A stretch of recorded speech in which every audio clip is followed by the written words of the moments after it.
What's up, guys? Welcome back to the channel. We're gonna jump right into it this afternoon.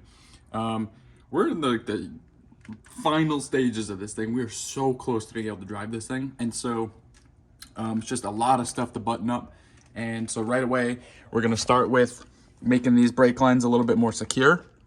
So I have them zip tied on there right now in this way that they stand off, and I think it would work fine, but I'm going to just do it the right way because I really don't want to lose my brakes. So there's these tabs I've been wanting to find for brake lines, and it appears the only ones I could find anywhere are actually made by Rough Stuff, and they have that radius there, and so I'll be able to use like a pipe clamp, or probably not zip ties, but like a pipe clamp or something, and we'll be able to really secure this onto the link without welding it on, because I really did not want to weld brake line tabs on there, because if I needed to do an alignment, I'd have to disconnect my brakes.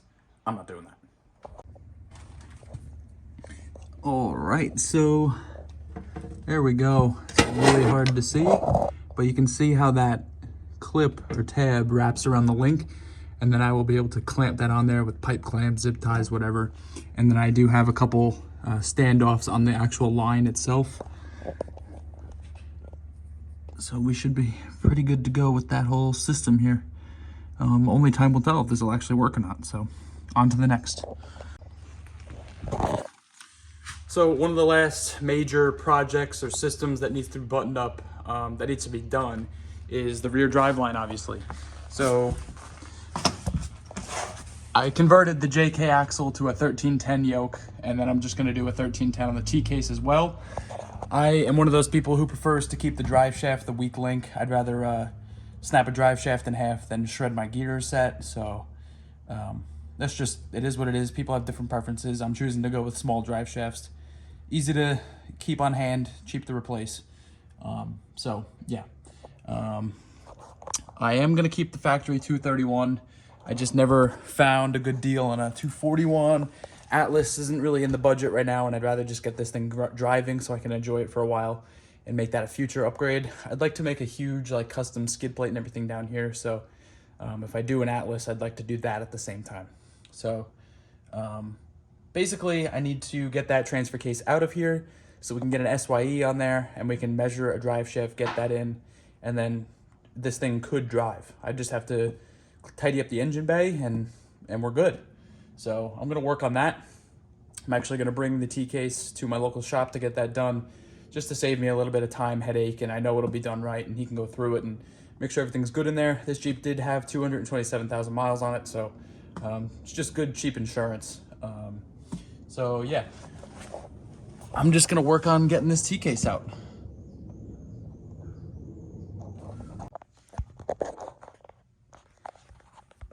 All right, so got the transfer case out with the help of a buddy last night. Oh,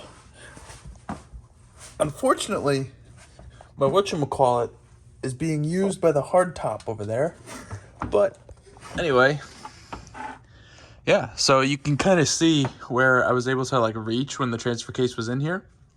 But now that there's nothing in the way, I can get up here, clean all this up. I'm gonna be using my trusty old super clean. This stuff just works so good for stuff like this.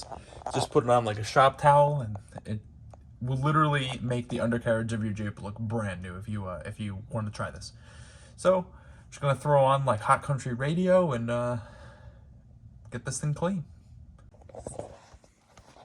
All right, another day in the shop. Jeep was clean yesterday, and one of the biggest things, if not the biggest thing left to do on here, is to finish welding some of the inside and tops of the brackets on the frame. I figured this point would be easier while the belly skid is off and there's no transfer case in there, and I can kind of get up in there a little bit easier. My original plan was to wait until this thing was rolling, and then I could put it on a lift to get in there, but I figured this is just as good of a time. I'm really not looking forward to it. I had a lot of trouble welding underneath, upside down, and stuff like that. It just proved to be really difficult. But anyway, this is the time to do it. So basically, I added these plates on the inside of the lower link brackets. So now I can weld the inside here, and then I can try and get the upper part. It's gonna be a little tough on this side, but The passenger side over there should be a little bit easier to get to. I can get to the top section of the upper arm there. There's a good look at what I did with my upper arm, by the way. It's sideways up there. And then same in the rear for the cross member here. These bolts came out really ugly. Don't look at that. But I can get to here and a little bit on the top. So anything I can add is going to be a big help. And just figured this would be the best time to do it.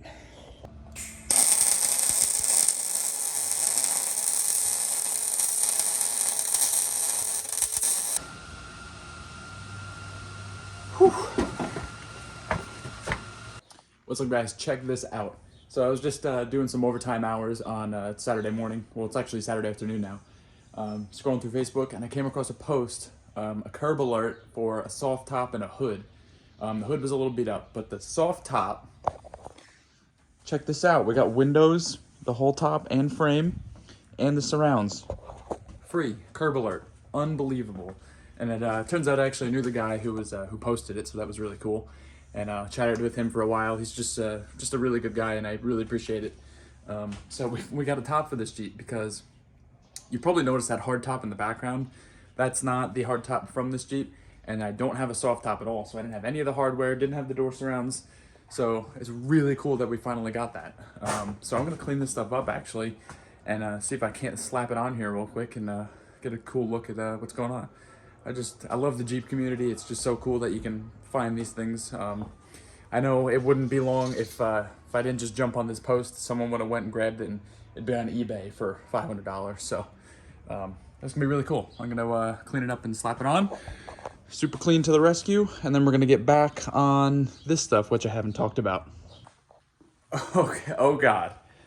So this top is an OEM Sahara top, and I'm kind of into that whole cool like OEM thing.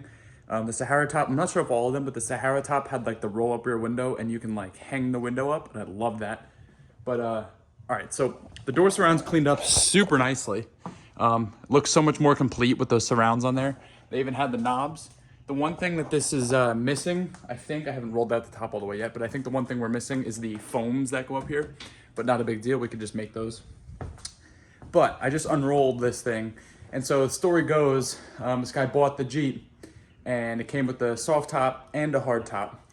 And he never put the soft top on because he always found it easier to just use one of those hoists, and you just lift up the hard top and off you go. So this top has been sitting in a garage for, I don't know, at least 10 years. It's freaking mint. It's in such good shape. Like the color's still here. So I was looking at the inside, which is like this faded color, but you flip it over, it's so good. It is so good. So I have a frameless top on the other Jeep, so I'm gonna struggle for a little bit and figure out how to put this thing on. Man. All right, so I got the top stretching out. Got a cinder block sitting up there, but came with these cool like billet mounts. So I used the bottom ones. This Jeep had the plastic ones already.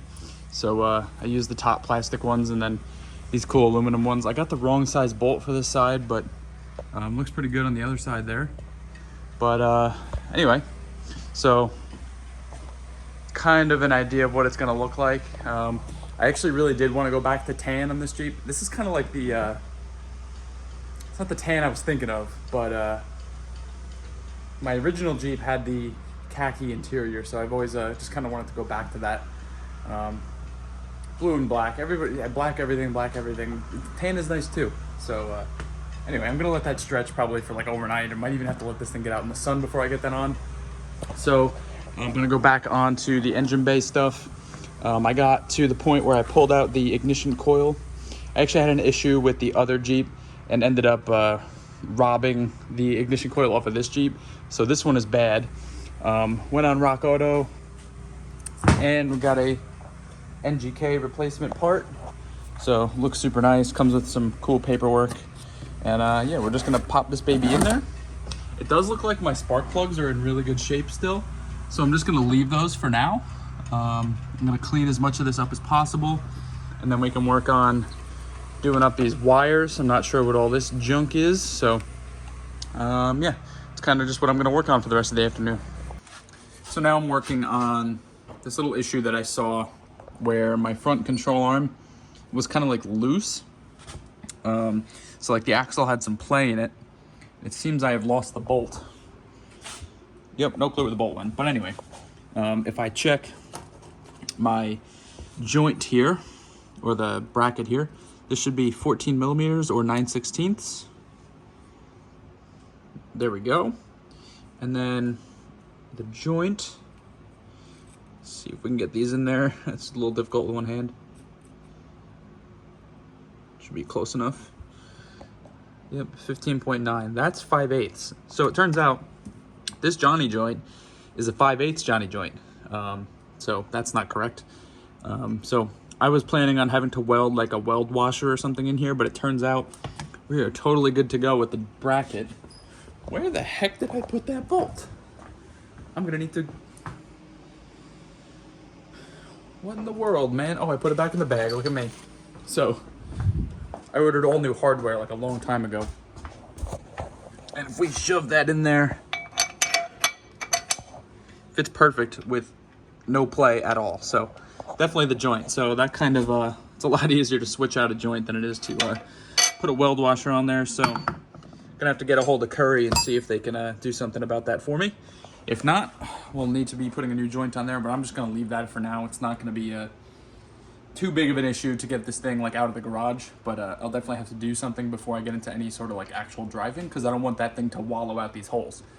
But yeah, while I have the wheel off, I'm gonna get under here and clip these brake lines up so they're not just flopping around. It'll keep it more rigid under pressure as well. And then we're kind of good to go under here. All right, so I discovered a few more things. So with that joint, like I said, it's a 5/8 joint.